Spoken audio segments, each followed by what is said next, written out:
Animal sightings across San Diego County have gone up during this pandemic. Now the Humane Society is asking the public to be mindful. Joining me now on the phone is Lauren Dubois, Director of the Wildlife Rehabilitation. Lauren, first of all, thanks for being with us today. Oh, Steve, it's a pleasure to be here. All right, so we understand that people are actually grabbing the animals while they're out walking. A lot of us are out walking, but grabbing the animals. What's your reaction to that, first of all?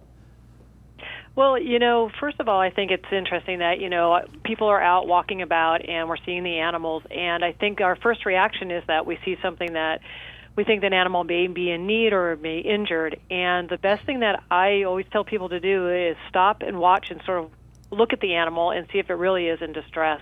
A lot of times, I think we're just in a situation now where we're just in a place where we're seeing more animals, and a lot of those animals are in our backyards. How many animals do you have in your local shelters right now that people have actually brought to you?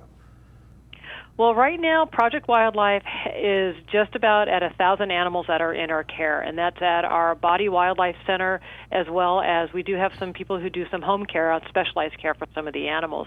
And a majority of those animals that have come in have been birds that have fallen out of nests or their fledglings. Many of the other small mammals that we're getting have been some cottontails and some squirrels, and a lot of these animals have either fallen out of a nest, or particularly with a lot of the desert cottontails that we see, is that many times people will see a bunny and think that it's been abandoned by its parents, where really mom is nearby. She actually leaves them for the day, and she comes back in the morning and the evening to feed them. So again, the best thing to do is just stop and look at the animals and watch them for a while. It's also really good to help calm yourself as well. I think looking at animals is just a good way to connect with nature and learn a little bit more about the animals around us. I think that's all great advice. Lauren, thank you so much for everything you do for us as well. Take care of yourself. Thank you.